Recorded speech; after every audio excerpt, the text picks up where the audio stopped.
so dark.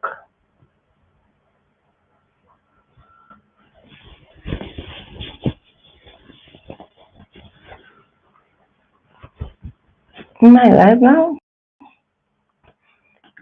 Yeah. Oh, I did go live. I am live. Why is it so dark? It looks so dark. Maybe it's the window. I need to change the.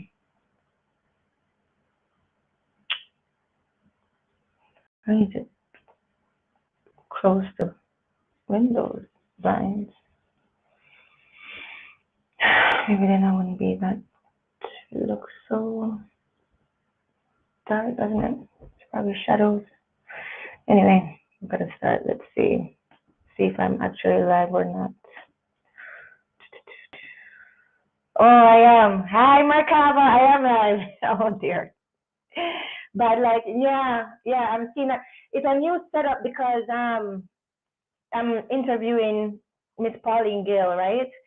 So I'm actually going to have a drink with her, mimosa, and test a breathalyzer. So I changed venue. I just came into my sitting room, but the lighting is terrible. You're right. So let me see. What time is it now? 1:04. She'll be at 1:11. So yeah, I just came back from a service too. I know the lighting is terrible. Yeah. All right, Merkaba, you're the light guy. Tell me if it's better when I close the blinds.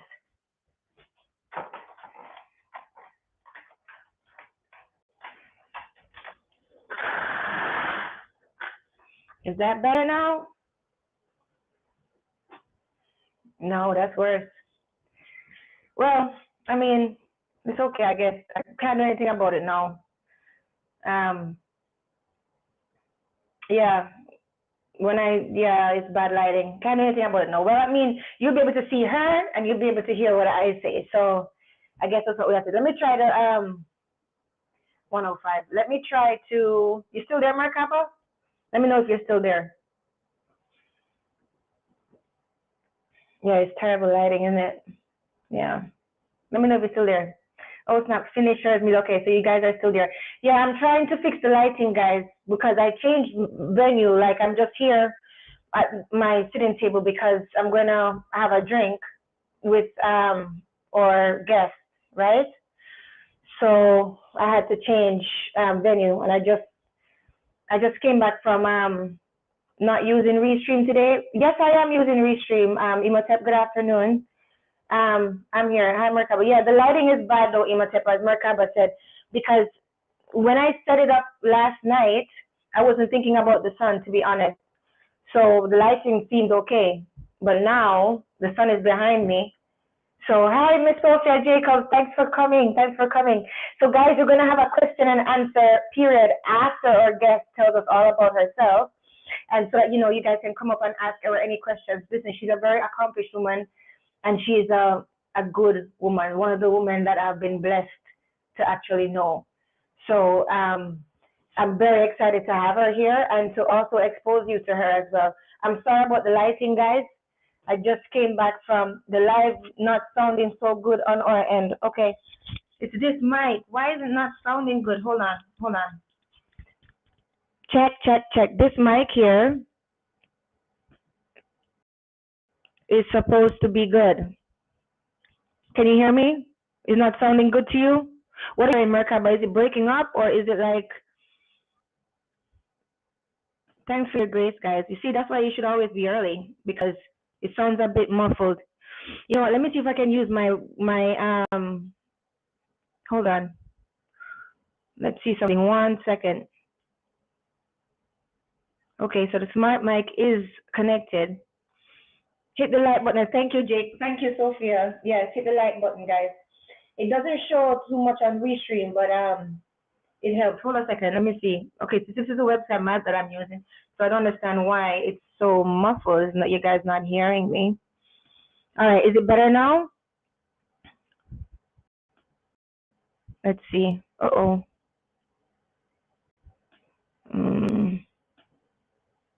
Let me know if it's still muffled. If it's muffled, then I have to use something else. Because I definitely don't want the audio quality to suffer. Are you guys hearing me better now or not?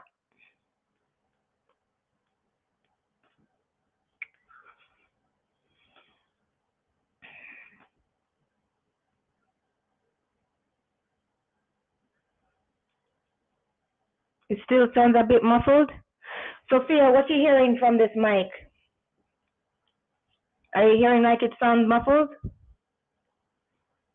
I'm really sorry, you guys. Like, I honestly did not consider the lighting what it would be like in the daytime. Last night when I set up everything when I was getting ready for service, okay, I'll use something else. Let me detach this mic then. Disconnect.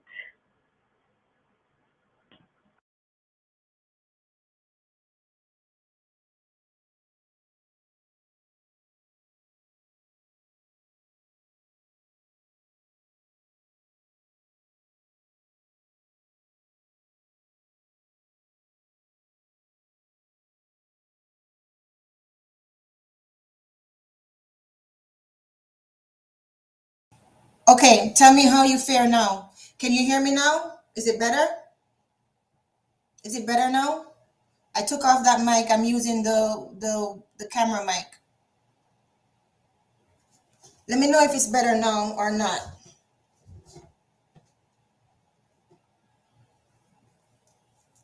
Does it sound better now, guys?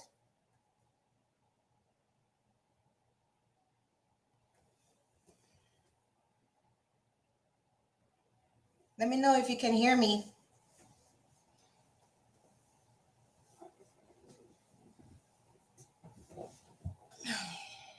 You can hear me now? Great. Hi, Miss T, top of the class, always, Miss T. Or star student. Thank you. Way better. Thanks, Imhotep. So, Miss T, we're going to have a question and answer portion after with Miss Gayle. So, you guys feel free to call up and ask her any questions that you have. She's very giving in spirit. And I mean, I'm just happy that she even took the time out to actually do this for us. Let me make sure that she is okay to get in. Um, And again, sorry about the lighting, guys. When I did the lighting yesterday, it was perfect, but it was at night. So I didn't consider the lights coming through the window. So I apologize for that. But that's okay. You'll be able to hear me and you can see um Miss Gayle, who I refer to as Auntie Pauline. It's 1:11 now. 1:11 now, so we're gonna start. Yeah, the lighting is bad. Sorry about that. I had to change venues, guys, because I'm gonna have a drink and I'm going to use a breathalyzer as well, right? So the service that I just went to, the young ladies, they were using the breathalyzer. They were very surprised at where they were, right? So that was a good, it was a good experience for them as well, because you're thinking, okay, you have a little service, you're just having a little brunch, right? You just have a couple mimosas and stuff like that. So, and the mimosa is, as you know, the champagne mixed with orange juice. So you're just drinking, having a good time, and, having, snacks and salmon and all that stuff. And then afterwards, when they took the breath test, they're like, okay, how much more time is left in the service? We need to stop drinking now. Yeah. So it's good to know where you are. Okay. I'm waiting for her to come on, guys. And she'll be here soon. She's just probably busy. She's a very busy lady. So yeah, so we have and we have some good lineups for you guys as well. This week we have the owner of Kinetic Synergy. So he owns a yoga studio, and it's my yoga studio that I go to now. And he's going to talk to us about building a yoga studio, how he started, the trials and tribulations that he went through. And, any one of you were thinking of having any kind of wellness retreat or any kind of yoga studio, that would be helpful for you. And then after that, I know we're going to get back to the books, don't worry. And we have more interviews too. But yeah, so after that, next Sunday, we have a Grammy, one of the Grammy panelists, actually. And he's played for like presidents. He's a pianist, played for presidents of the United States, etc. My friend, a buddy of mine from Howard. So we're going to talk to him about the music industry and about remaining professional, which he has all these years. So we have a good lineup. I just want you guys to get the exposure so you can ask these, because remember, I don't know everything. So you can ask these people who are top of their game, right? You can ask them questions, and I can just step aside and have you guys have your own exposure to what you need to have your exposure to. Here she's typing me now. Let me call her. 1 second. Hi, Auntie. Are you coming on? Sorry? Oh, you're trying? No, but you're not on though. You have to click the link. Let me drop the link. You have to click the link so you can call in so people can actually see you and hear you. In the chat. I'm putting the link in the chat right now, Auntie. 1 second. 1 second. Sorry about that. I should have been clearer. Okay, Auntie. So,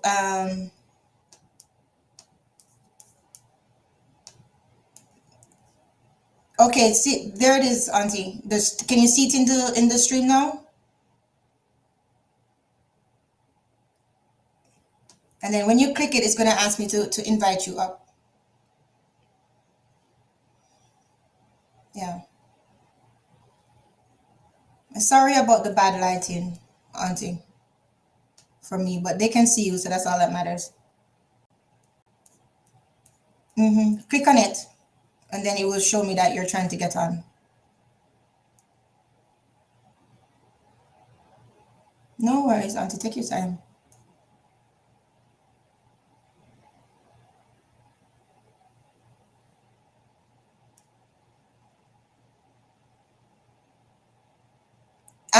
They can't see you yet, Auntie. When you click the stream, and then like I bring you on, that's when they'll be able to see you and hear you. You're clicking on it. I don't see you coming up. It's not saying, and you have to give access to your. It's gonna ask for access to your mic and camera. You have to say yes.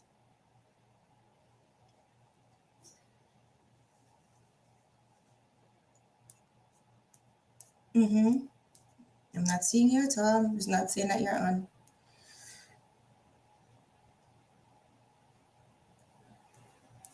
Yeah, or maybe double click it.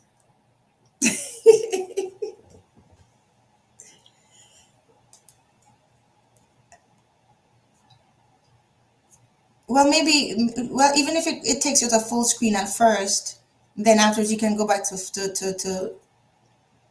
screen. I don't know, but just click it so that you can come on. I know, Auntie. Don't worry. Take your time.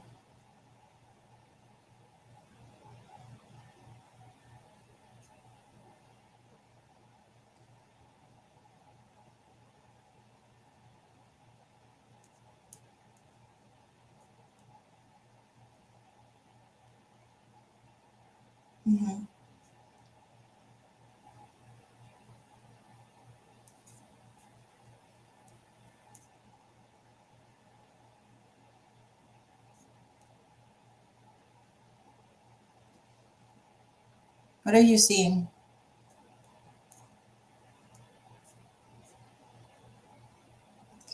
Because yeah. Well, I don't know where you are in the stream. La la la la la. I don't know. Did you? Because right now, what I'm hearing from you, I'm hearing like 5 minutes ago. So maybe you need to like catch up, put the stream all the way to the end, and then yeah, try to enter the studio. You know what? Let me see if I can. Hold on, copy. You're gonna log off and log back in. Okay, and then try this. Try the same link again. Okay.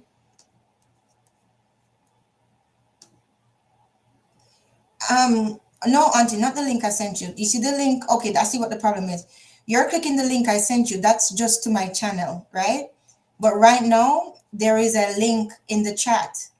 You see where you are when you're looking at me right now on the live? Can you see that? So in the chat, if you look at the chat, there's a link there. That's the link you're supposed to press. Right? That's okay. Yeah, the link you were pressing before was just to my channel. That's not the right link. Right. So go in the chat. Yeah, go in the chat.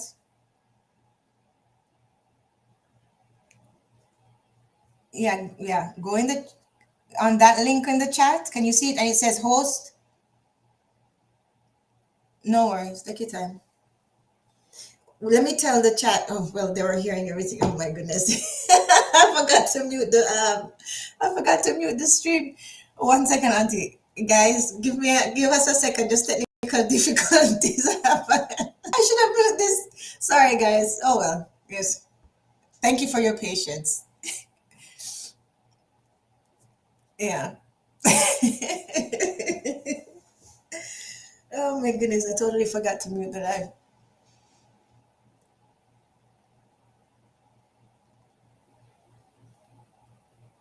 Right, you see it now? You see the chat?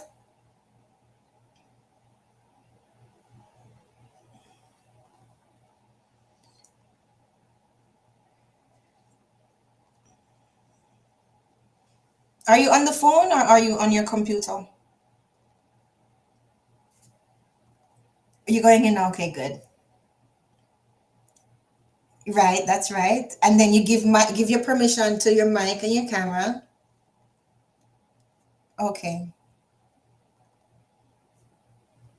All right, here you add to the stream. Yay, success. Success, Auntie Pauline. Okay, let me turn. I'm on the. Oh, turn off your phone because it's going to get a feedback. Oh, definitely. That's right. Yeah. Yeah, we can hear you fine.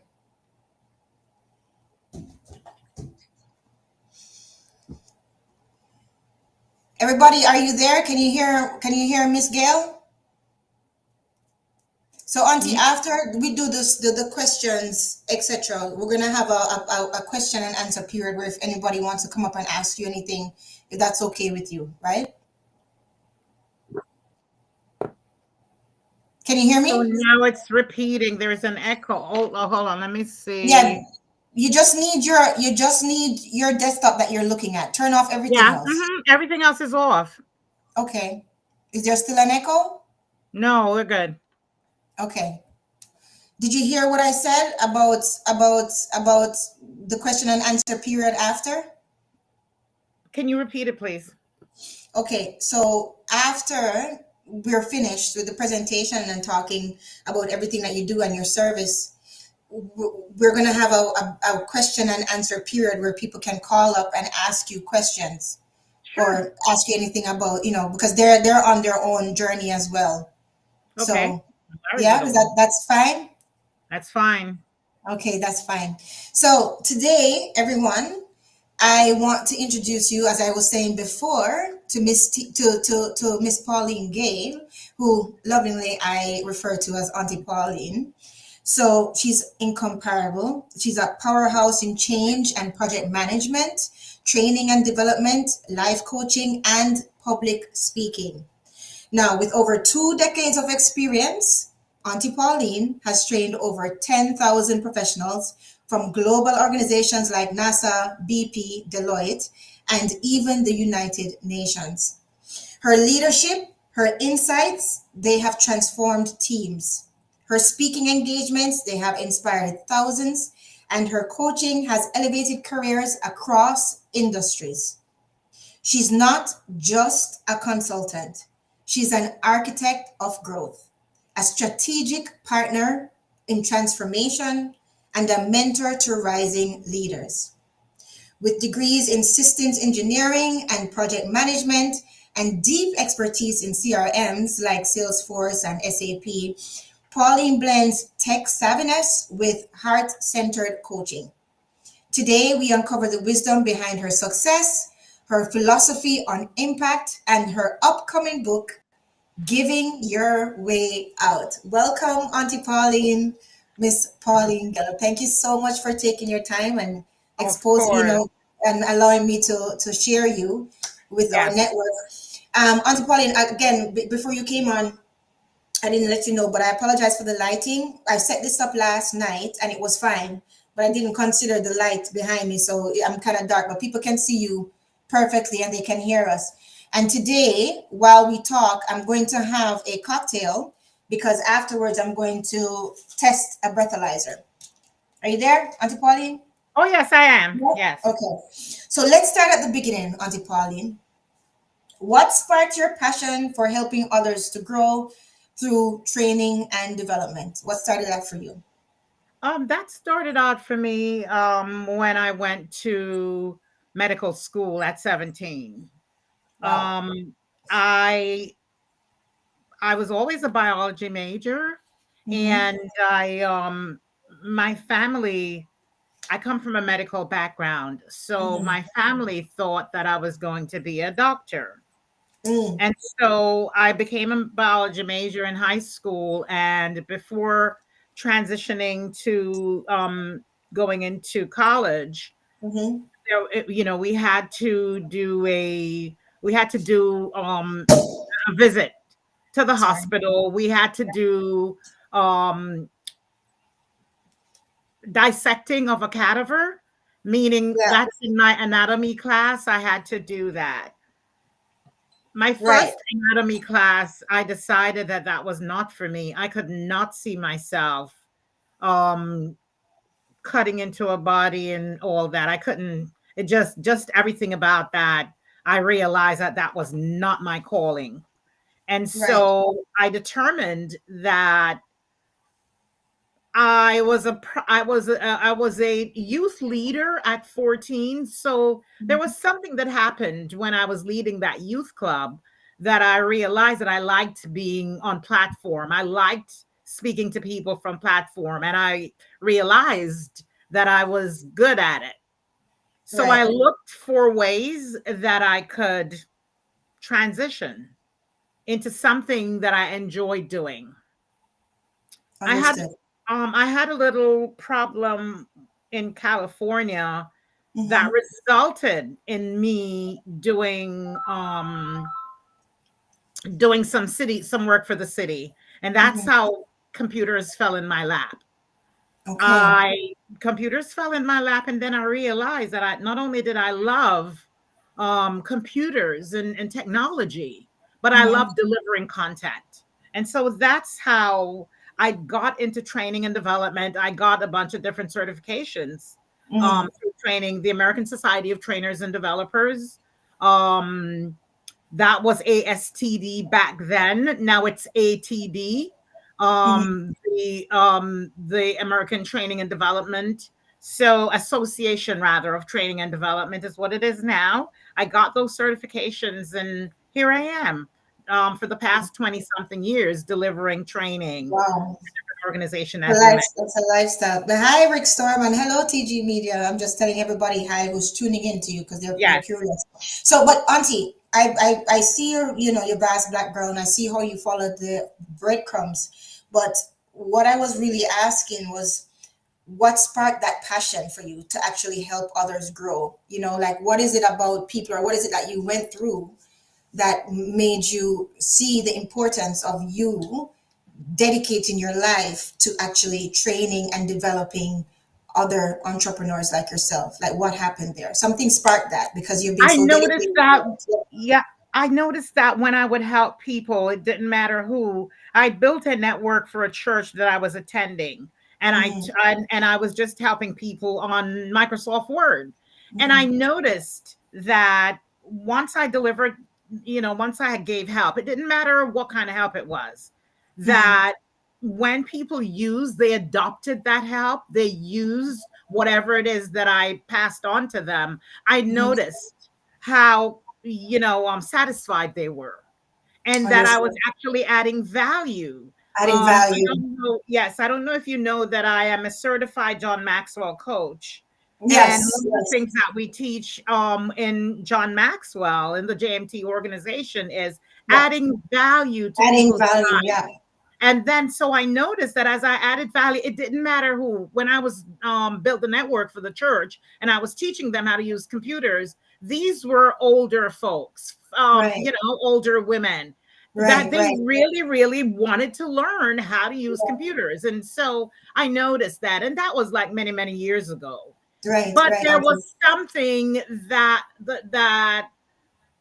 I noticed with Right, them once they were able to click, you know. As a matter of fact, when you teach people how to do something, you show them how to do it and you help right. them accomplish and they're able to do it on their own. I notice the Yeah. satisfaction that The happens. satisfaction of that. Yes, yes, Yes. yes, yes, yes. And I know so exactly what you're talking about. Yes. yeah, and so for me, once I was able and I was a project manager at Johnson and Johnson, and I Mhm. didn't have the money to bringing a training resource. And I decided I was going to teach these executives myself. Right. And my manager at the time came into one of my classrooms, and my knees were knocking because I thought I'd messed up. And she said to me, Yes. "Oh my God, you're good at this. Go out and be a trainer." Right. And that validation really pushed me into leaving Johnson and Johnson and starting my own company in Register. 2004, 21 Yeah. years ago. 21 years ago. And I Yeah. started my own company, and here I am today, you Yeah, know, helping still others still. operating in the space. So yes, And it's been a road. it's been a road. But I Yes. mean, but that is something that we want to highlight too, because you see, the thing is, Auntie Pauline, we have a lot of people here that they're thinking about starting their business, and a lot of people here they're already started their business and they might be having hiccups. That's why it's such a blessing to that you gave me your time today, because I definitely wanted to. I didn't want to keep it to myself.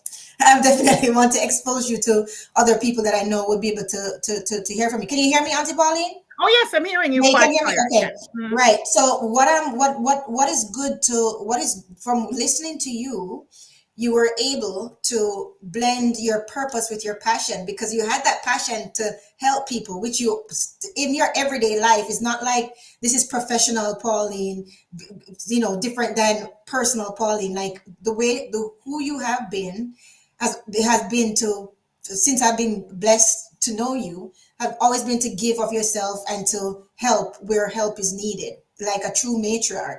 So blending that passion that you have for helping others with your purpose, right? So, and this is why, that's the key thing. And when you're talking about um, Mr. Maxwell, I have a couple of his books as well, and that's one. I think that's wonderful. It says a lot. Okay, what has been, you've worked through a lot of elite organizations, as we talked about before, across many sectors. What has been the most defining moment for you in your professional journey so far? Like, what can you tell us? When I got a contract with the New York Times, I had a 3 years contract with the New York Times. But when I started at the New York Times, and Hmm. everybody who know who the New York Times is, Hmm. that they're one of the most elite newspapers. Hmm. Um, Going to the Times, you're thinking. I think your self esteem. You're thinking to yourself that, oh my God, I'm at the New York Times, and for me at least, I'm thinking to Yeah, myself, not right, even thinking that I'm coming in with this level of expertise and knowledge that the New right, York Times needed. So I right. never thought that they were going to listen to me on how the project should go. So Understood. when I offered up my expertise, and I saw their response, and they were actually listening to what I was saying, and they adopted what I was saying to move the project from New York City up to Boston, do a small bang, and do Hmm. it small up in Boston, and then bring the lessons learned back to New York. And the New York Hmm. Times listened and did Yes. exactly what I'd recommended, and massive success. At that Wow. time, there were only two other companies in the entire world that Right. had done that something similar, and it was the Times of India and it was the Hmm. Toronto Globe and Mail. So Hmm. those were the New York Times was the third company that was going to be adopting this product, the software. And the software. And Okay. and they listened to what I brought to the table. One thing I learned from that, when Hmm. you are heard, when someone listens to you, actually Yeah. listens, not Yeah. listen to respond, but listen Right. to understand. Right. And the New York Times listened to what I brought to the table to understand how I could help them meet their strategic goals. They Wow. listened, and we had such great success that after the project wrapped 3 years later, they brought me back to launch an organization in Virginia for them. Wow. So that was one of the defining moments, is being heard and being listened to. Listen to. Right. And so that taught me as well to Right. listen. To So listen. Yes. when someone says to me, "What makes you different?" When I get projects, and the company or the organization will say to me, what is different about you Right. that we should pick you?" And my answer is usually very simple: I listen. Yeah. I'm actively listening, not Actively to listening. respond, not to Right. respond, but to understand what your I needs are, understand. so that I can Yes. tailor my craft to what you're looking to do, your goal, your strategic goal. So that Yes, was the Auntie. defining moment for me at the New York Times. And I tell you what happened. I met one of the best people, my best friend onto this day. She's no longer with us. She's transitioned since, but she was Mhm. one of the best friends that I have had. Mhm. And so came that she came out of that relationship as well. Wow, that's beautiful, Auntie Polly. And you know what? Because this channel here, I read a business book every 2 weeks, or sometimes it's a brush up. So this channel here, I'm exposing people to certain ideas in the business books, and that is a theme that goes across, even with Mr. Maxwell. That's a that's a theme that goes across all these business books and self improvement books about listening and listening to understand, right? So that principle in itself, it actually teaches you how important it is to feel heard and to feel listened to, right? And Absolutely. the benefit that you are given to, especially when you're in a leadership position, and that's one of my prayers that I say, to myself, and every day, let me earn, the position that I have in these people's lives that look up to me, or the people who, I'm actually helping in their own, because a lot of times people don't just have that exposure, so make me a vessel, whereas I'm giving peace, and I'm actually helping people, right? So that is incredible to hear you, and it makes such a difference too, when you feel heard, when you feel listened to, actually, so you understand, the import of it when it comes on to other people as well, especially people who look up to you and people that you're working with. Okay, so let's switch gears a little bit. We're going to go into change and project management. Managing change is tough for any organization. What's the most common mistake companies make when rolling out major transformations, in your estimation? A lot of companies say that they don't want a change manager, not a Mhm. training manager. Training usually falls within change management. Right. But there are a couple of things that happen within change management. There is an acronym that is used for change management, and most change management companies use ADKAR, Mhm. ADKAR, ADKAR. And what that means, A is for awareness. You have to create an awareness. You have to let people know that the change is coming. That's right. You have to have a desire. D is for desire. Desire. So you have to have a desire for the product. You have to get people excited about, how is this change going to help me in my role? That's all people want to know. That's Is this right. change going to um, make me lose my job? And if I keep my job, what is it going to do? The what's in it for me, WIFFM, what's in That's it for right. me?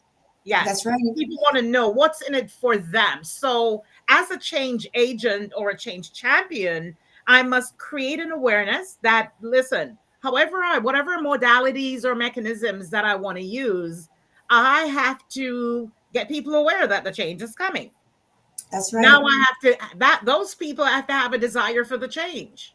That's right. Then how am I going to transfer that knowledge? A, awareness; D, desire; K, knowledge, right? And then A, how am I going to assimilate the change Right. into the fabric?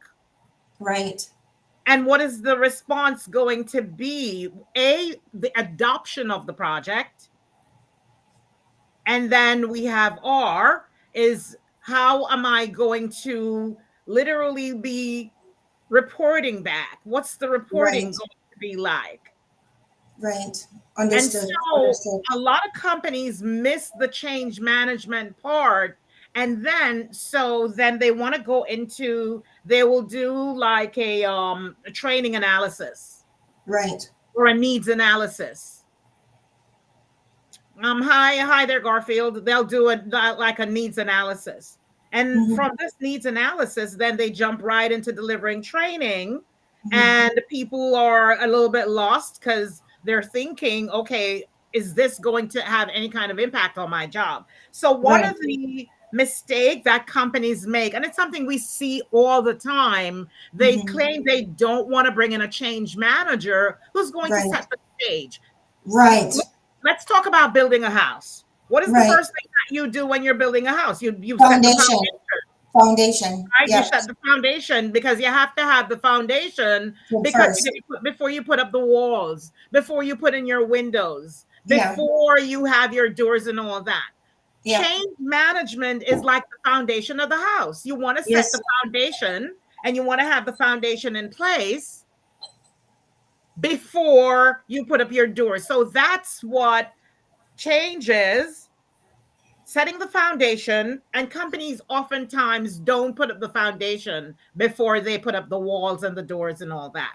Right. Right. And you know, Auntie, you are so right because I have worked at companies where they wanted to just force a change on us and we are just like, okay, what does this mean?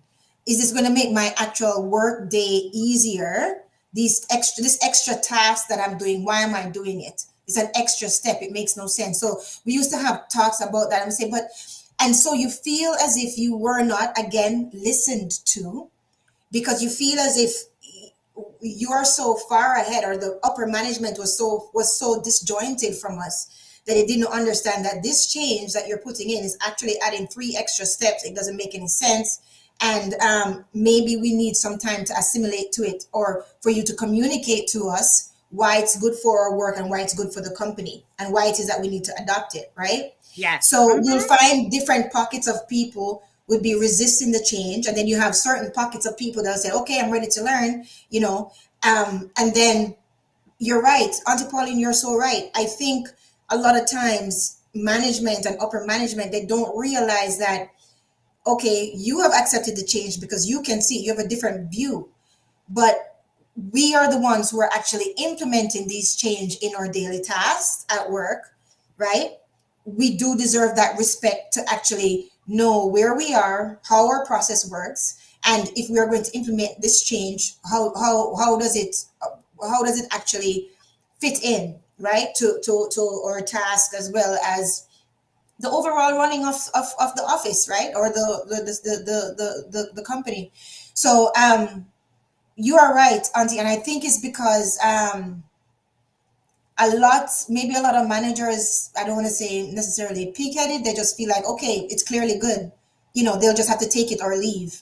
Some of them have that attitude towards the people who are actually parts of the foundation of the company being there, right? So, yeah, I definitely see what you mean. They don't understand a lot of, they're so far disjointed sometimes from the actual people that are doing the work that they don't understand why it's important for us to actually, or for where I was at the time, to actually get it and to actually see the importance of it and to actually allow us to be a part of the change and not feel like as if a change is being hoisted upon us. So I learned a Absolutely. lot about management, not only through classes and incubators that I've been in, but from actually being at the bottom of the rung, right? And being managed by managers who couldn't manage, right? And then going up the rung and knowing what mistakes not to make, what never to make. So, Auntie Pauline, yeah, that what you're saying, wow, I wish more companies, and I know a lot of people are listening to this, especially from my company Instagram right now because we're live there as well as on TikTok. That is something that is so true. Auntie. You know, managers don't realize how important their communication is for the rest of, for the whole company to be in harmony. So you're 100% right. Now let me ask you this, Auntie Pauline. Um, you've trained over 10,000 professionals. So you know, well, as I have been noticing, a good trainer from a bad trainer, from a not, let's not say a bad trainer. Let's just say a good trainer, an okay trainer who imparts the information, and a transformational trainer, right? Like I'm learning the differences as I learn too, you know, in my own company. So from your point of view, from all this experience that you have, what separates a good trainer from a transformational one? So, a good trainer can get on platform and deliver content, and there Right. might be an adoption. A transformational trainer is able to connect. So that's the one thing that I've learned from attending the John Maxwell leadership workshops is connecting with your audience, Yeah. and someone who can transform any audience at all, not the man on the street, any Right. is someone who can connect, someone Right. who's able to meet people at their level, Their meet them where level. they are. And That's right. not only that, but we have so many different learning styles, That's right, and Auntie Pauline. and Yes. someone Yeah. who is able to cater to the visual learner, That's someone who is right. able to cater to the person who needs to have their fingers on the keyboard, someone Yes. who's able to cater to somebody who will listen, somebody who will listen to some training and understand. I'm a visual learner. Mhm. I'm a combination of that. I must have my fingers on the keyboard, Right. so to Right. speak, to be able. So um there is an old saying that about feeding and giving and teaching. So there is saying that if you give a If man you a give a man a fish fish, you feed him for and a day. And if you yes, teach a man how to fish, you feed him for a lifetime. I exactly. love that. I love that quote. Yes. Yes. So it's that where I come from, where I'm teaching people to fish, Right. because then they're able to fish for themselves. Right. But That's right. I'll send you something that I use. It's how people learn. Yes. Please And do. Yes. I think I have an uncanny skill set to be able to trigger something in people's brain. Now let me Right. ask you a question. I'm going to throw a question at you. Okay. I'm ready. Who was your favorite teacher? Mrs. Chambers. Why do you remember Mrs. Chambers?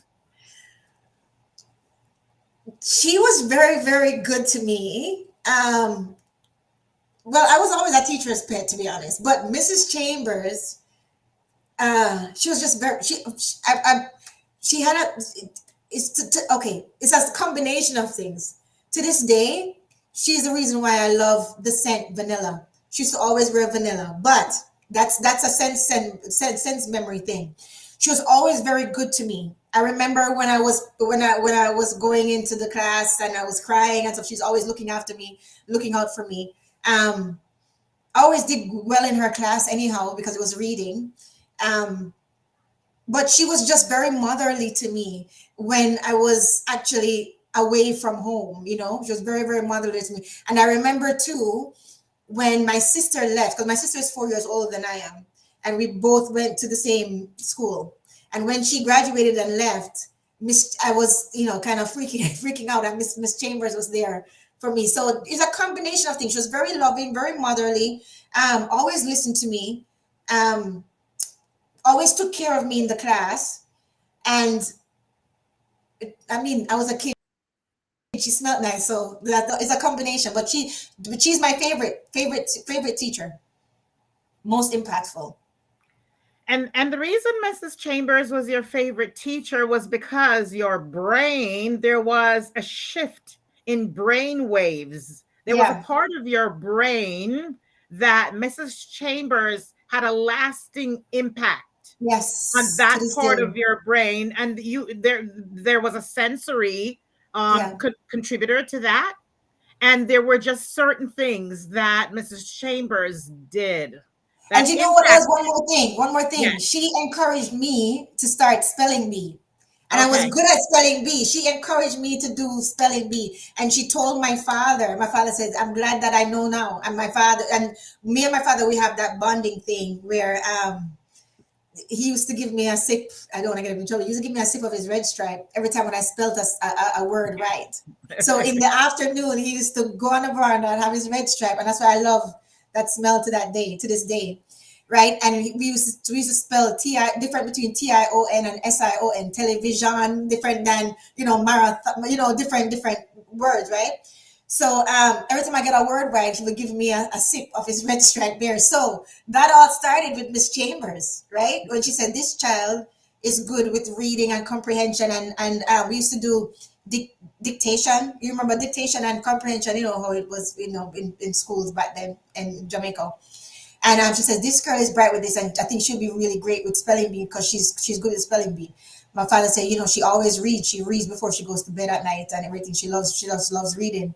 And he put me in the spelling bee, made sure, and he encouraged me. And that was from Mrs. Chambers. And Mrs. Chambers never missed a spelling bee for me. Never missed a spelling bee for me. She was always there. So you're right. She definitely has her mark. So wherever she is in this life, I bless her all the time. Yeah. So I think this was attributed to Maya Angelou. People will not remember what you What said, you but they'll say, remember remember how how you you make made them them feel. Yeah, feel. I love that quote too, Auntie Pauline. Oh my And that goodness. is the difference between a good Yeah. trainer is what Yes. a good trainer says. A Yes. transformational trainer is how people feel after they have left your class. Yes. Do Yes, Auntie. people say that's one of the best trainings I've had? I would Right. have I would have Miss Chambers as a trainer again. Or do Right. they say, you know what, that was some good content, Right. but it's that, and I think we don't give enough credence to that Right. quote. People will sometimes not remember what you said, but they will Say, always remember how you make them remember feel. how you made them feel. I love that quote In by a Maya Angelou. nutshell, Yeah. that is what separates.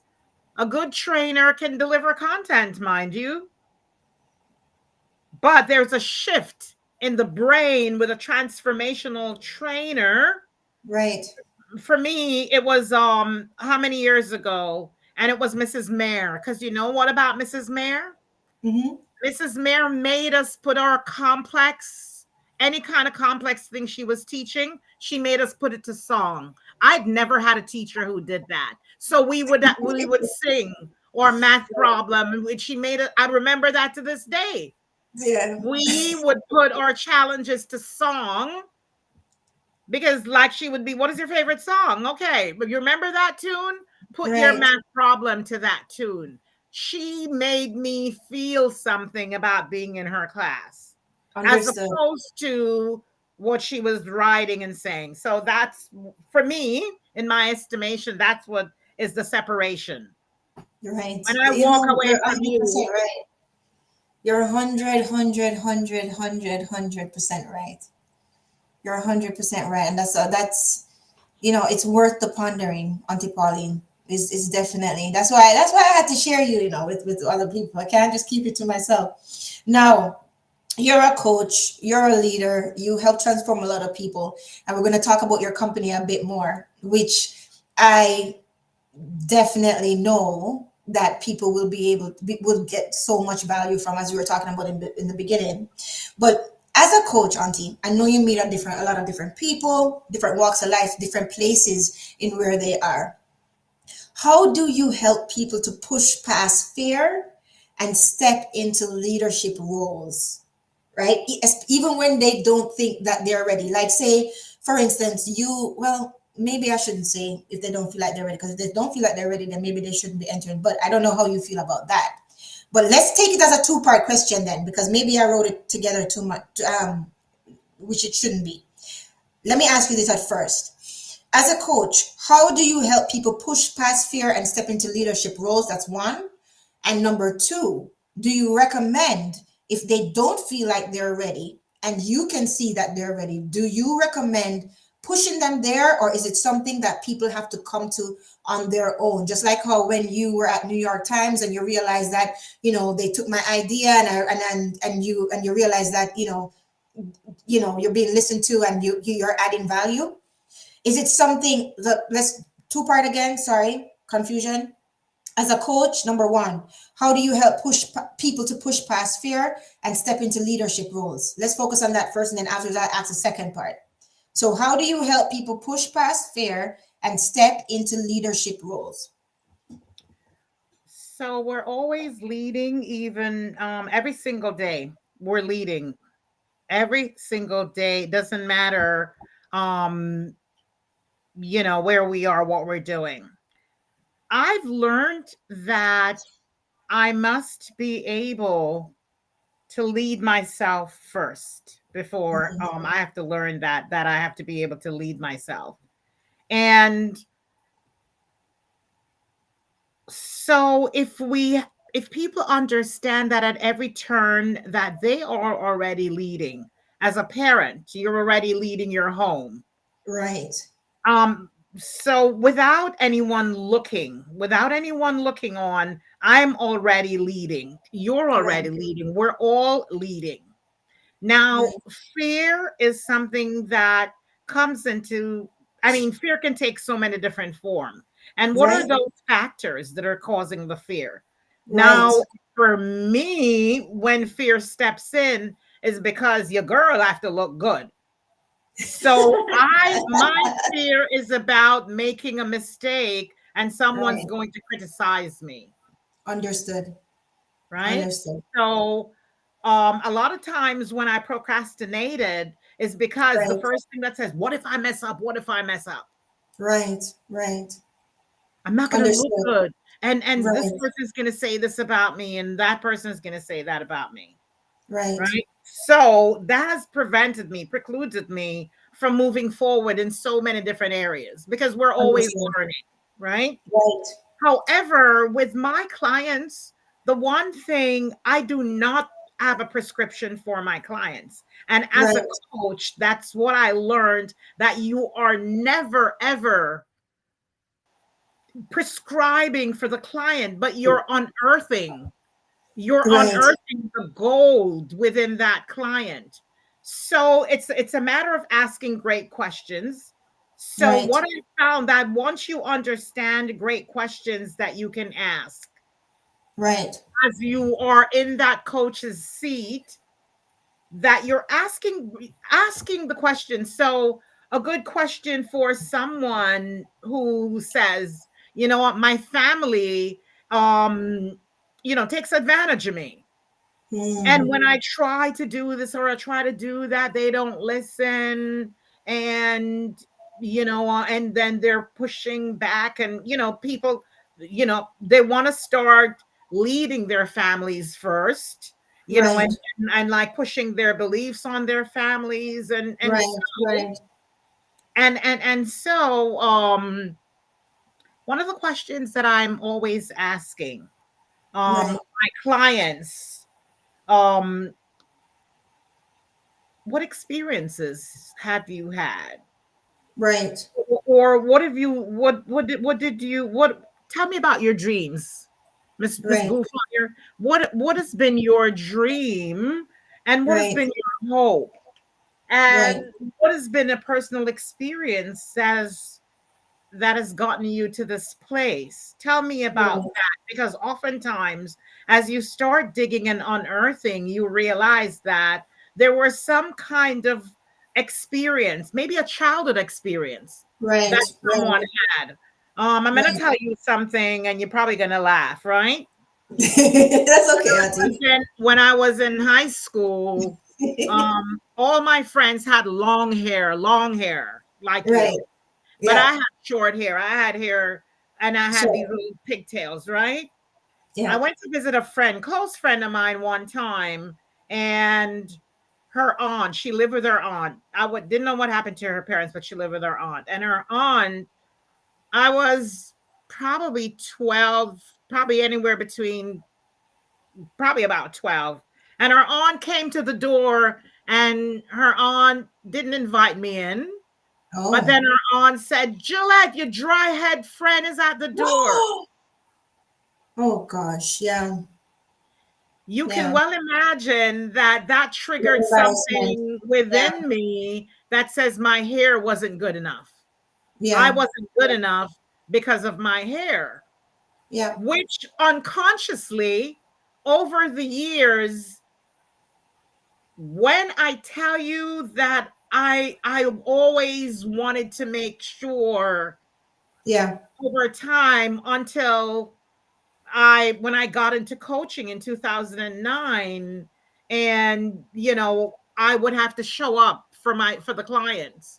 And Right, one of my right. girlfriends said to me one time, I said, "Oh my God, I can't come because I need to get my hair done." Yeah. And she's like, "You know what? How about letting people see you with your hair messy? How about integrity and authenticity? Mm-hmm. How about Yeah. not having to, present? How about letting people see you on one of your bad hair days, on a bad day? How about that? Mm-hmm. And Mm-hmm. recognizing that, listen, people are going to accept you for who you are." For who you are. That's true. That's true. And we still struggle with that, because my hair is curly. And Yes. the world that I'm in, I use keratin and I straighten my hair with keratin. It's supposed to be the most safest way, but it still curls back up. If I get wet enough, it will curl back up. But we still struggle with that. And I mean, a lot of times too, especially if you're in a certain world, right?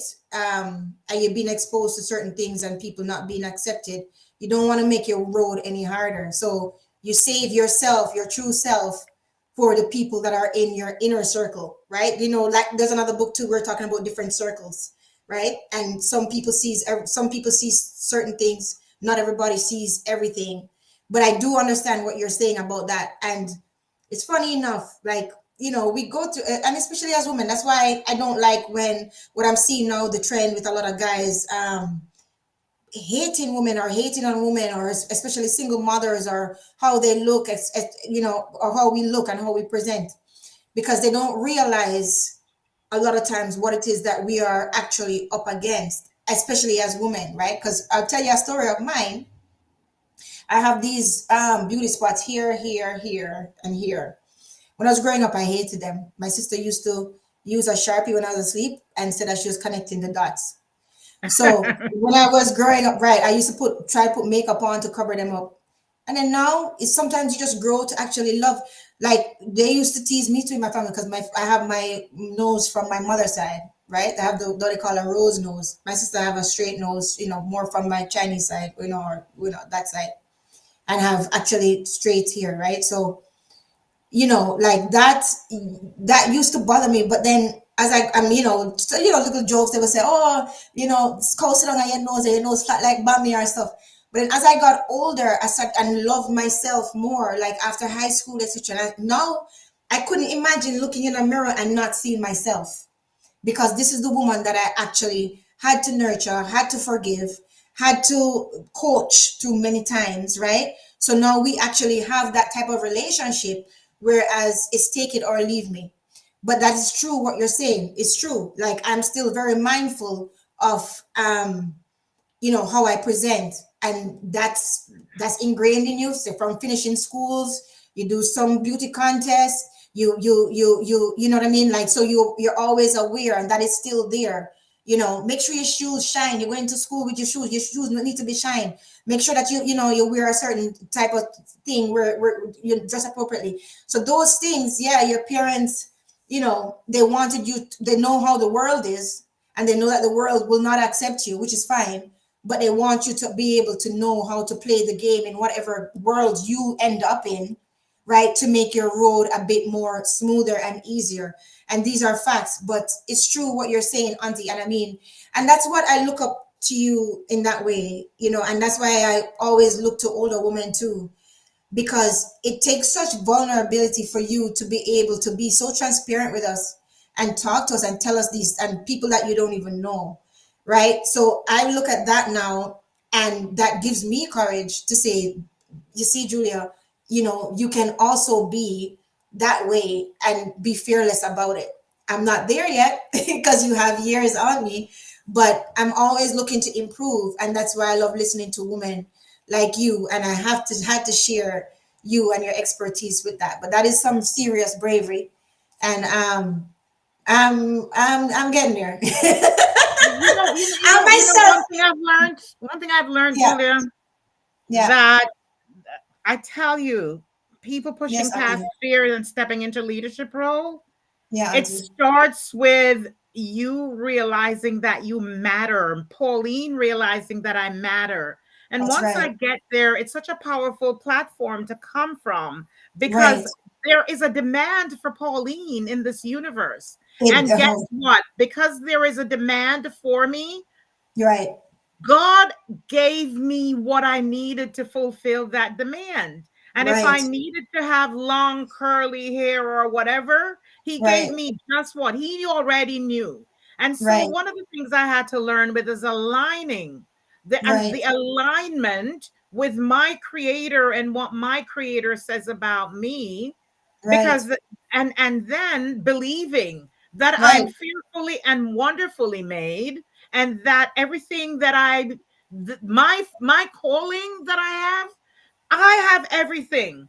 I That's have right, this beauty mark on my nose like you do, right. Julius. So when my girlfriend, who had known for years, she said to me one day, "Oh my God, you always manage to put that beauty mark at the same place." I And know. she has known me for Yeah, years, and exactly. she thought that So I and woke we up put it there and I same, took a pen or a pencil or whatever and put right? that.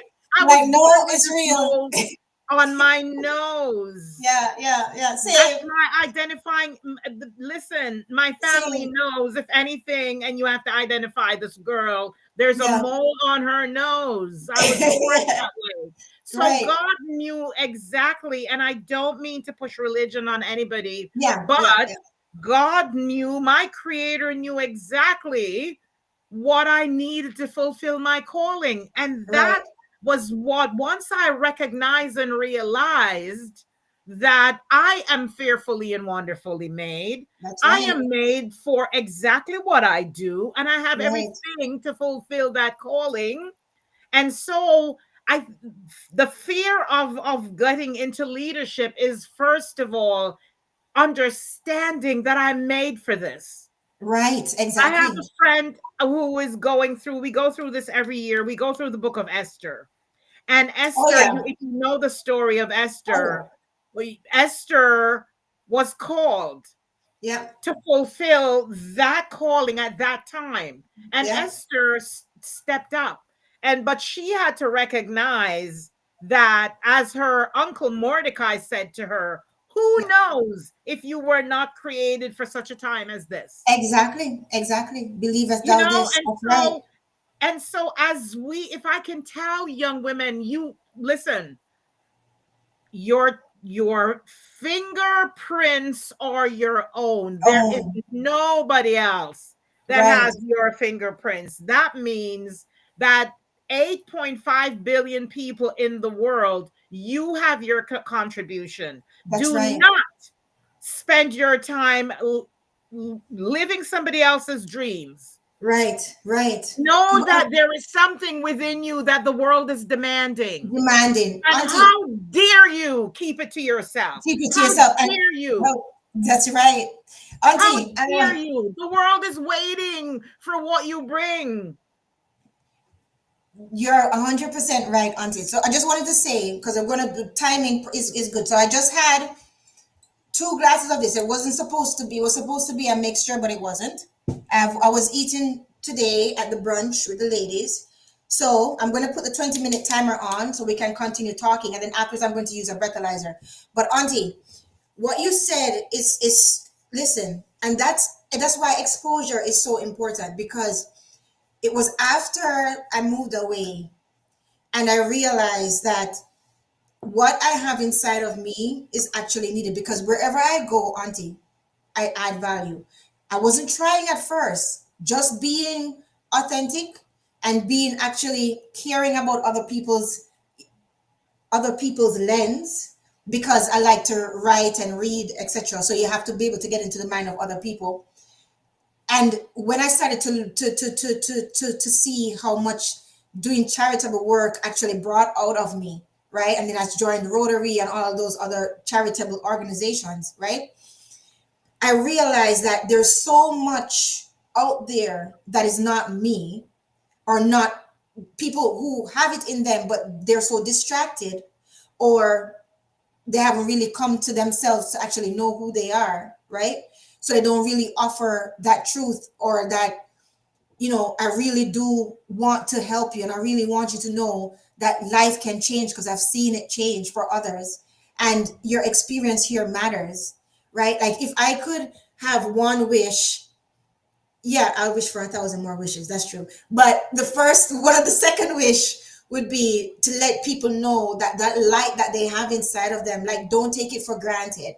Like, and regardless of your friends or your family or whoever is around you that will try to make you feel stupid for being who you are and being how you are and enjoying this life and actually making heaven here and making heaven for other people, do it anyway. If I could just get people to understand that. But I know that words alone, as you said, people learn differently. So I realized that I have to actually live by example and show up as this person, Julia. Be kind, even though you can be rude, even though you are right to be mad and you are right to be rude. Find a way to let these people learn in peace and not learn from pain, right? Let me Like, say find a something. way to, May I interject? yes, Um, definitely, Auntie, definitely. Two things. There is Yeah. Dr. Wayne Dyer, who's been one of Love my Dr. favorite Wayne Dyer. people. Yeah, Dr. yeah. Wayne Dyer taught me something, and it simply says, if you can't be right, be kind. Be kind. Yes, I love Dr. And Wayne and Dyer. then another one of my mentors, CeeLo Green. A lot of people, if you know who CeeLo Green is, he's a musician. CeeLo Music, I Green know. says, And you too. That song. I know that CeeLo song. Green Yeah, says, I am not everybody's person, but I am right. somebody's person. That's right. So That's if right. we can get to the point to realize that, listen, 8.5 billion people in the world, Right. there are at least 500,000 people Right. that I can get on my side. I can have my Instagram. I can have my TikTok. I Right. can have my Facebook. I'm a big LinkedIn person. That's LinkedIn has always been where, Right. Yes, you're pretty professional active on promotion. LinkedIn. Yeah. YouTube now. But the one thing that I know, whichever platform you're on, Right.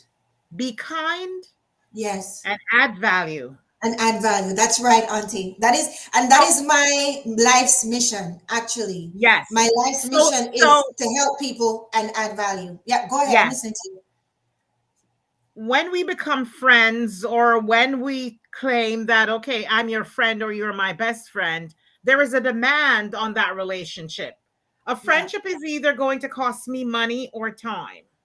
Right. There's no way around it. Right. When are you willing to give that? Yes. Yeah. Exactly. That is the Exactly. question for me. Am I willing to give of my substance and Yeah. of my time to Right. further this relationship? Right. And Exactly. so until we get to that place Right. where we understand, and I'm getting ready to preach, That's that okay, Auntie. Go ahead. You have the floor. I must, if I'm going to live my life as a giver, Right. I'm just sowing seeds. Yes. So when I'm a friend, I'm going to understand that I must give of my time or of my substance, Right. whatever that looks like. Whatever that looks like. And I want to always be kind, and I want to always add value. That's So right. what can I give? Always, when we're in relationships and the relationship doesn't go well, Right, we usually tend to blame the other person. Oh, they didn't do this, that, and the other. right, right, But when you get into a relationship, I always suggest to people the mindset is right. what can I What can bring? I What can give? I That's give? right. That's right, Auntie.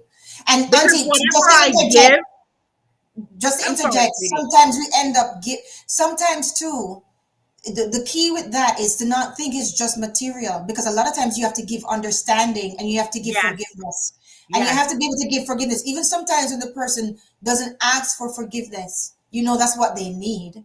And yes, in true friendship, that's what you give, because you believe in that person and you believe in them fulfilling their highest self. So you're there for yes. the long haul. So Auntie, continue. You can continue. I'm listening. No, Yeah. I just wanted to leave with this audience, and I want to just say thank you Oh, you're for leaving already? giving me Well, this Auntie, you platform. have to tell us about your business, please. I'm so sorry about this. Guys, I had 1,000 questions for Auntie Pauline, but we didn't get to them because of the fact this is organic conversation, which I hope was beneficial to you because it was beneficial for me. Now, Auntie Pauline does have her business when she leads and she coaches people, and she coaches people to take the next step in their lives. So, Auntie Pauline, I'm very sorry that I didn't bring it up before. You've been here for an hour and 3 minutes since 1:11. Can you please let us know? And then I'm going to ask people to just come up for the last 5 minutes and ask you questions. Tell us a little bit more about your coaching business and how people can support you, how people can find you. So my coaching business, and I'm a Christian life coach, and I use Christian because my coaching is it's not of Pauline. I rely on the Holy Spirit to guide and direct.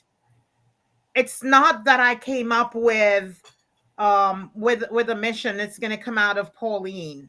But for me, because of the way I live my life, I recognize my reliance on something bigger than me.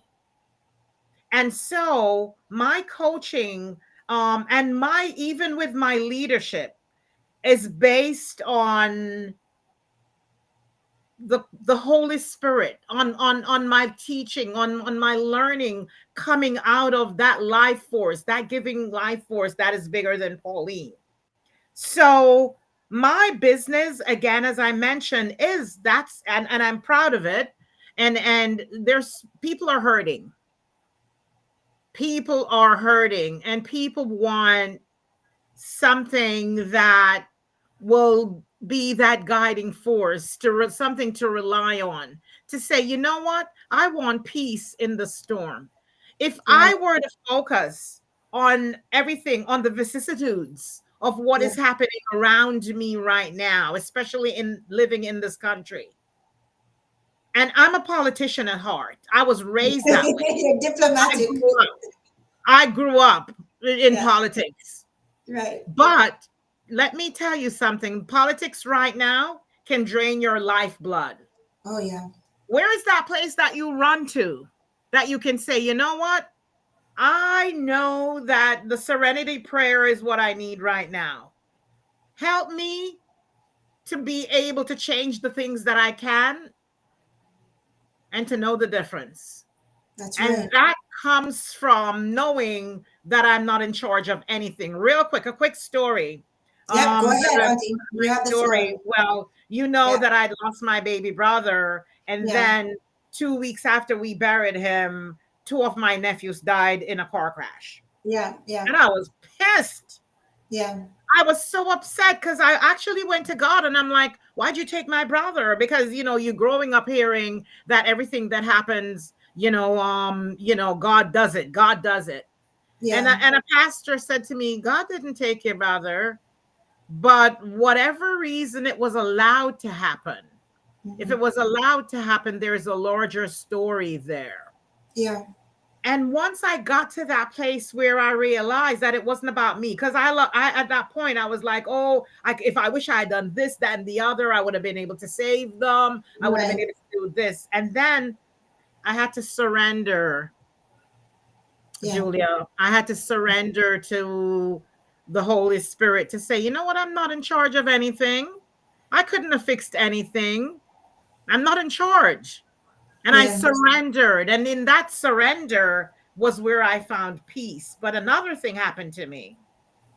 Once I surrendered, there were so many people who had lost loved ones that thought it was the end and didn't know how they Yeah. were going to go forward. And I was able to step in and to say, this is what happened to me, and this is what helped me. So I Yeah. became a conduit of other people's healing. And Yeah. so that is why I tell the story of how I got to the other side of that fence Yeah. is by surrendering to God. That is, Yeah. whatever other people, whatever that supreme Whatever that other being, is for right. other people, for me it was God. It was surrendering. So now I have Right. a story to share of how I got to the other side. Auntie is this auntie, like honestly, and that's why too, when I think we talked about this the second time or so, we have this very similar story with my brother. My brother passed 2016. And he was the closest thing to me. He's the reason why I'm actually here in Canada, right? Like after I graduated from the States, from Howard, he was like, "You're Canadian, come to Canada. Why are you trying to fight to live in the States?" I said, "I don't know anybody here. I don't have." He's like, "Julia, you know me. Just come. You survive." And closest thing to me, 2016, he was killed. Um, I went through a really really dark place to the point where I said, if I'm going to live this life, I'm going to help people and I'm going to actually be a blessing to people, or I'm not going to do it. Because he was always trying to be a blessing to people, like he was just kind to a fault, right?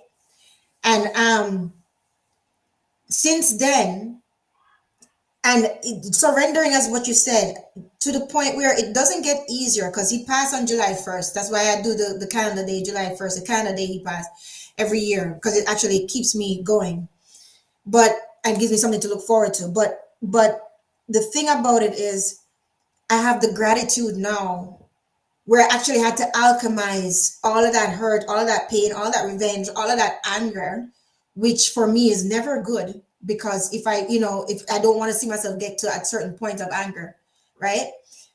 So I had to actually alchemize it and find gratitude, and gratitude for the fact that I had him for how many years of my life, gratitude for the fact that he was such a great big brother, gratitude for the fact that he set the standard for me with communication, especially with men, even though my dad did that as well, right? And just gratitude for sometimes I hear his voice, he's telling me something, he will say something and it actually helps me to go through. So the gratitude and finding that seed of gratitude, and it actually has helped me since, because I've had friends pass since that I was close to, and it actually helped me because I went through that. I do feel the grief. I allow myself to feel the pain, but I sit with it. I quiet myself with it, and I find the gratitude in the fact that this person actually their journey met mine. I don't know how long. Just like this the sandglass, we don't know how much time is right in the middle of that sandglass. I can wake up, God forbid, dead tomorrow. We don't know how much time we have left. But while I'm here, the people who I call my friends, or the people that I'm blessed to be on their journey, I'm going to improve it in some way. I want And that impact, love inside of me to come out. That's my and have an purpose. impact, and have an Right. impact on those people, and let those Right. people know that, hey, that's the beauty of telling our story, that Right. when you tell your story, someone else is like, oh, because oftentimes we think we're the only ones going through through these challenges. Yeah. But when you Yeah. tell your story, people come to you, gravitate to you to say, That's hey, right. how do you get How onto you the get other through that? side? How'd you get over? And then Yeah. you're Yeah. able to share, to add value now to That someone. To value to say, people. Yeah. yeah, this That's is right, how I did Auntie. it. Because oftentimes when things happen to us, it's not for us. It's not for exactly. It's to be able to. As you said, to listen. It's to be able to understand and connect with other people and help them through as well. Because Yes. that is actually what it is. And even through what with my breathalyzers, Like hearing people say, Julia, you know what? You had me so paranoid because I was a point zero 0.06. And even though I felt fine to drive my bike, you had me so paranoid that I didn't. Whatever works. I could have saved your family from a whole lot of grief because my family still is recovering, not even recovered. You know, every time around this time of year is very hard for them, right? But healing comes to different people at different times. So you have to allow them that grace as well. But I mean, like, I don't, feeling like as if I could have saved, I saved that person, or I saved probably another family member, another person who was driving, right? Because I planted a seed. Maybe I saved my own life while I was driving, because maybe somebody was on the road at the same time as me, and one of the lessons actually got them to stop drinking, right? So maybe saved my own life. I don't know. So it's just a matter of what you can do in each moment. Like, Auntie, everything that you're saying resonates so deeply with me. And that's why I tell people to seek out membership, seek out exposure to people who see the good in people and see what you can learn from them, right? And humble yourself enough to know that you don't know everything. And there are some wonderful women who went through some serious fires to be who they are right now. Learn from them so that you don't have to go through those similar fires too, Auntie.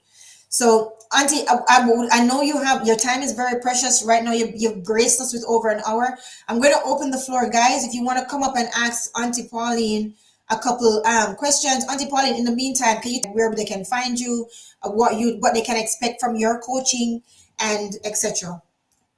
Yeah, all Almost of my all of my social media handle Pauline Gayle. All Pauline of them. Gayle. Pauline Gayle. So just Every look for Pauline Gayle on Instagram and on Instagram, LinkedIn. on TikTok, on anyone on LinkedIn, on Facebook, any all of them. It's Pauline with an E at the end, not with A. So it's PaulineGayle. I live in North Brunswick in New Jersey. So Pauline Gayle is all of my, all of my social media handle. Right. And unless they're ready to do the work, don't contact Auntie Pauline unless you're ready to do the work, because she's going to take you very, very deep, right? Listen, And she's going to get to the bottom of what it is, where you are. So you have to be able to be honest with her. and If see, you're not going to be honest, it's not because going to work. someone did that for me, Julia. Someone Mhm. was hard on me. As a matter of fact, I remember when I started, when I enrolled in a basic transformation class, and Right. when the coach said to me, take your blankety blank money and get the hell out of my class. Um, she said that I came into the class wanting to direct her class. I wasn't willing to learn. She Oh, said that you spent all this money and now you want to step into our space and tell us what to do. And she was right. And wow. she was right, because I was defensive. I was when she saw things that I, wasn't willing to acknowledge within myself, and she called me out. She called me out of my BS. I was Right. defensive. I was defending it. I was like, "Oh, that's because." And she got Right, so right. frustrated that she was willing to kick me out of the class. And I had to humble myself. Humility kicked in, because I wanted what Humility she kicked in. brought. I wanted what she was offering, and I knew that at that point I needed what Right, she brought to the table. I needed that change. And so I humbled. right. Thanks, Miss T. Thanks, Miss T, for dropping the link. Sorry, Auntie. Yeah, no, you're humble. Yeah, go ahead. Yeah, I humbled You needed that myself. change. I Yeah, humbled myself, and listen, I put my tail between my legs and yeah, listened to her, and I am the better for having listened and having humbled myself, and yeah. because I knew that I wasn't broken, mind you. I wasn't broken. There I had a Right, lot happening, but I knew there was something else. I knew that I could learn more. I knew that there was something that needed, unearthing in me that I unearthing. couldn't do. But Auntie, she probably knew that too, Auntie. She probably knew that too, because she probably saw the greatness in you too. And she's like, okay. And who knows? Maybe she saw herself in you and she's like, okay, I had to be broken in that way. Let me just be straight with her because she can Oh take yeah. it. And you definitely picked up what she put Yeah, down. listen, I my girlfriend who introduced me to her, I called up my girlfriend and I said, "Listen, I'm about to knock this woman onto the other side of the world." Because I was so it was out of embarrassment because she embarrassed me, Right. but it was how I interpreted what she was saying. Was I going to be embarrassed, That's right. or was I going to see it as the shift that I needed to have happen? Right. And I decided that I needed Right. to make a shift. And I wasn't going to Wow. interpret it as she was attacking me. I was going to, it was Right. my interpretation of what she was saying. And then, Right. look at myself in the mirror. And I was looking out the window and instead of looking in the mirror. So once I Right. decided I was going to Right. look at my behavior and how, and how I was defending my bad behavior, so to speak, and not Right. willing to Right. look in the mirror and to say, yeah, I do need to shift this behavior. But auntie, that what? Yep. Sorry. And yes, Go no, ahead. and once I got that realization that I needed to stand and look at the mirror and be like, okay, what is it? My coach, I still have a coach, and she says we are one decision away from transformation. One.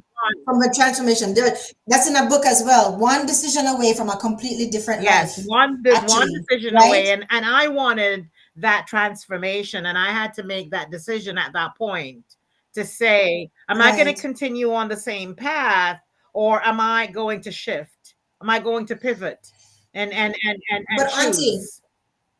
that highlights something inside of you that we should definitely talk about. That's also in the different business books that we talk about during the weeks. It's being coachable. You were Yes. coachable and you were able to actually sit back and sit with the truth Hmm. and actually examine yourself.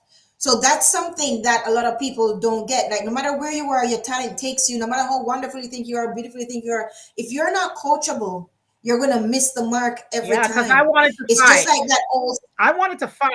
just like that. Listen, my Right. my ego, and my pride jumped Ego. out right away, and Right. you should have seen my fist.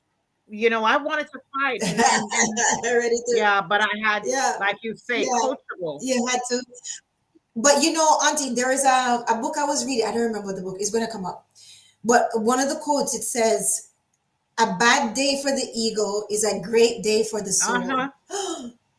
When I saw that quote, I said, oh, "That is magic." It worked the whole book. The book was wonderful, but I just remember stopping and reading that over and over. And I said, "Julia, never forget." And I seared it in my mind. A bad day for the ego is a great day for the Yes. soul. That always went with me to every time when because sometimes along the journey, I definitely do get humbled, right? Definitely do get humbled, and it teaches you to actually be able to teach others with grace, to actually allow people to self-correct. That's one of the big things that how I teach, and like how I or in Jamaica we say how we burn our fire. You know, sometimes you can give people space and the grace to self-correct by just saying, okay, this is the boundary. This is what, without pointing fingers and making them embarrassed. But sometimes people just need that little nudge to say, huh, am I doing that? Hmm. Am I really Hmm. doing that? Like how old time people used to say, throw your word Yes. type of thing. Hmm. So, right? But the 20 minutes are up, Okay. Auntie. So what I'm going to do now is I'm going to use a breathalyzer to show people where I am. I just had 2 glasses of sparkling wine, freezing it.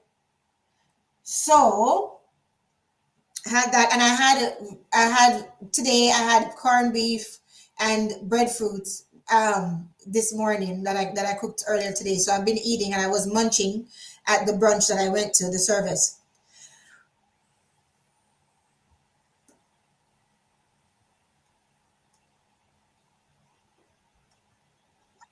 Blow for 10 seconds. I'm going to blow for another 10 seconds.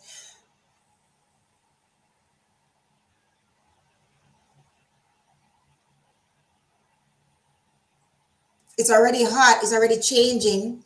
I should have showed you what it looked like before. Right now it's pinkish. Before it was like crystal white, right? So now it's getting pink, but the last results will not show until 4 minutes after. So this is what it was actually clear before, but you can actually see. So just two drinks, and it's been an hour, and let's just say an hour and since we started, but I ate an hour ago, and this is 20 minutes after my last drink. So I'm waiting for it. Let's just wait for it to go. Right now, I'm already past the point 0.02, if you can see, already past the point zero Yeah, two. okay. Right? So these are our single use breathalyzers, very easy to use, right? And the ladies too at the brunch, they were surprised because they were just drinking mimosas and it was orange juice mixed with the champagne, and they didn't realize, but even though we were snacking, I said, guys, try it, test it. And they're like, okay, we're done then because I have to drive home. I was like, yeah, you have another hour or so. And they tested afterwards again. So they were good. So yeah, but Auntie, no, everything that you say, is there anything at all that you want to leave us with? Because nobody's calling in. Maybe they text down, maybe, I mean, well, they can reach out to you privately. They probably don't want to ask their questions out in the public. But is there anything at all that you want us to leave with? I know you're faith based, as you said, and you with your speaking and your impact. But tell us anything that you want to leave us with that we probably wouldn't know, without having you grace us with your presence. The one thing I tell people all the time is, my daughter, that lives up there in Canada, Mhm. she has this thing that she says all the time: do it afraid. Whatever, Yeah. we're at a point in our lives, especially now, that we have to be urgent. And urgency Right. with making your mark is what I want to tell your Right. audience. Have an urgency about making your mark. Do not wait for perfection, but put your but Right. don't wait to have um you know $10,000, $1,000 to do something, to have an impact on somebody. $5. Right. I was on the train and I was handing out $5 Dunkin' Donuts cards on the train so that I could Right. give a person a cup of coffee. Right. Don't wait for things to be perfect, to be Right. kind and to To add be kind. value. Yeah. And I Don't know wait. that to be true about you too, Auntie. I remember the first time when I met you and you gave me some the nice, you gave me a package with some skincare, and some of the skincare like I actually liked. You remember? You I remember you gave don't. me a little box. It wasn't Avon. It was Allure. It was a Allure Allure. beauty box. Yes. Yeah. Yeah. Yeah. You gave Okay, me that, okay, okay. and I love See, that. And and I get those every month, $25, and I get all the samples of right. all the best beauty products for that month. But it was just the principle of you giving it to me. That's what I'm saying. Like, first of all, walking into your home, I just said, okay, this woman definitely has her spiritual game because just walking in the energy of it and just the peace of it. So I said, yes, there's something about definitely about her. Then I was continuing talking to you, and you just opened up. You're just so kind, and it's just the kindness and the warmth, from you being so gracious. And then you also gave me a gift. You're kind in spirit with the time you just spent with me to just talk to me and get to know who I was. And you just made me feel so welcomed. And that is something that I never overlook, because you'll find people at all different stages and they just have a coldness about them. They won't even crack a smile. But you have just been so giving and so gracious. And that's why I said, you know what? I know your business. You're really helping people because naturally you naturally give without even taking anything or expecting anything in return. So that's something that I really bless in you. And I definitely look up to. And it's something fantastic. But I'm listening to you. Continue. Listen to you.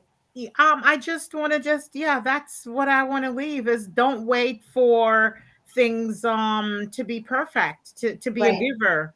Because look at the giving as seeds that you're sowing and that will Yes. multiply. You never sow a seed and it doesn't multiply. That's right. You That's know, right, so Auntie. don't wait. That's, it might be simple.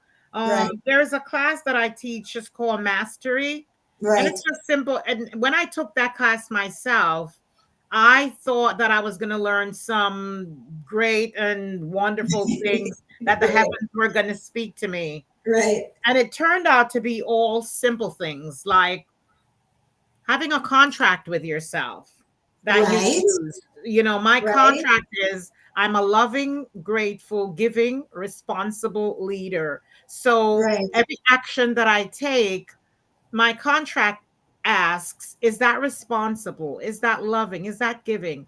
Are you Right. grateful that you're behaving that way? And Right. so that contract, which I learned with myself, grounds me in my everyday life. So that's the Right. one thing. Find that contract that Find serves that you. contract. Auntie, you know what? It's so funny that you said that because last week we did a book. I don't remember which one it was that we did last week. I think it wasn't mindset. No, or it was the week before, one of the weeks. We did a book and they were talking about writing down your personal statement. That's something that I did a long time ago, and you always refine it, right? It's kind of like a contract with yourself. It's basically you outlining who it is that how it is that you want to show up in this world, and how it is that you want to show up to different relationships, and who it is that you want to your the mark you want you to make of your life.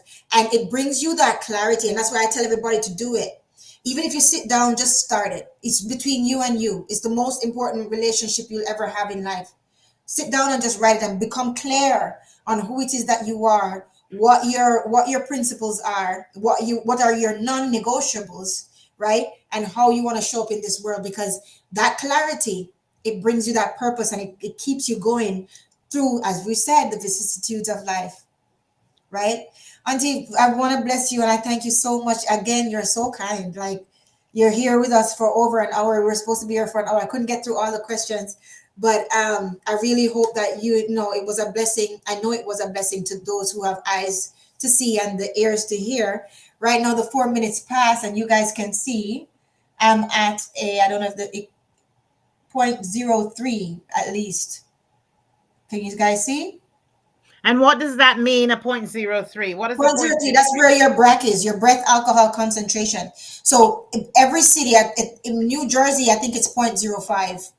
Point Okay. zero 0.05. That's the legal limit, right? And Okay. then the different points actually tell you, even though you think you might have a tolerance, it actually there's science with, okay, if you're over zero point zero 0.08, your reactions slow You're down. buzzed. Your Yeah. slide, your slide over, you slow down. You might think that you're okay to drive, right? But your reaction, that's why a lot of people get T-boned, right? If reaction slow down, it tells you where exactly you are, so you can monitor yourself and you can stop. Just like with those ladies today at the branch, they felt fine. They're like, okay, you know what, Julia, there's about an hour left in this. We're at 0.02. Let me just stop drinking. And she wouldn't have that, as we said before, awareness without the information.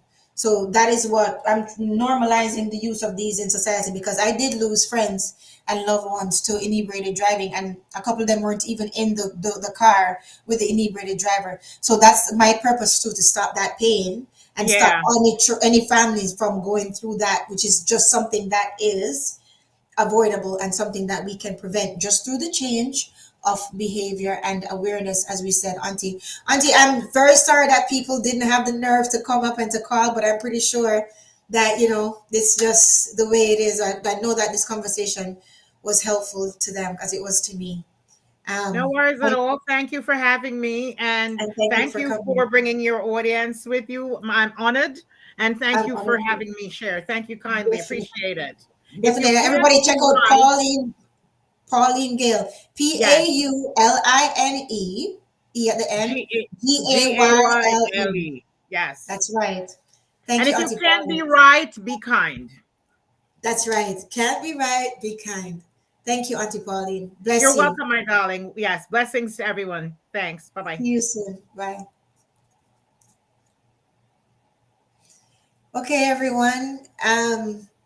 I know we usually do a book, but I didn't want to do a book because I thought that we wanted to give you more time to call in, etc.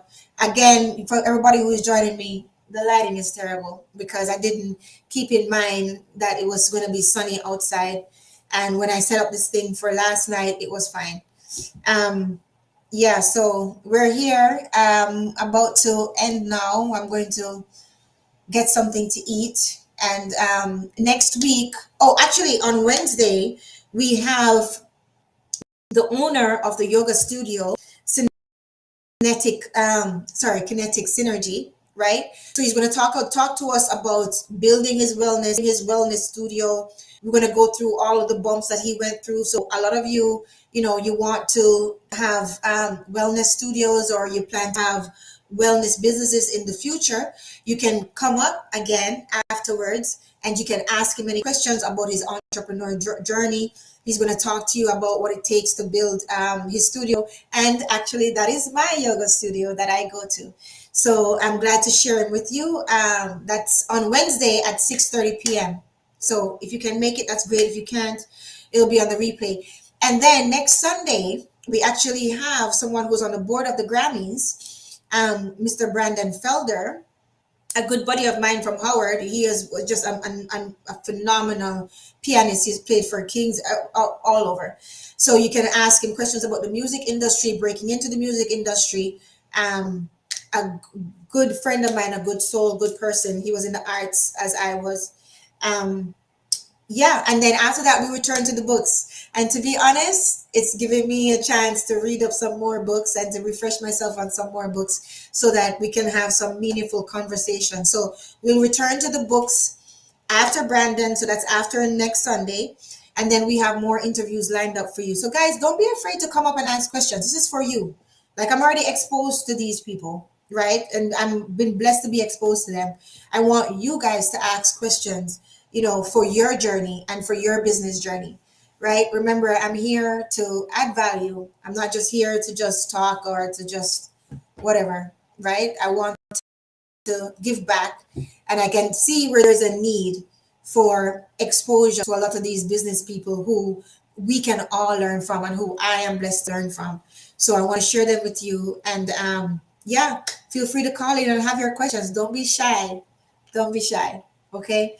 And thanks for joining me. I'm gonna go now and get something to eat, and yeah, have a shower and see if I can catch the pool. Bless you, and thank you for being here with me today. Bless you. See you soon. And test your brag. Even if it's just a brunch, test your brag. Thanks, Miss T. Always top of the class. Thank you, Miss T, for being here. I really appreciate you. Hi, Selfmade. Let me see who else I didn't big up. Hello, TG Media. This lighting is really bad, I know. Hi, everybody. Okay.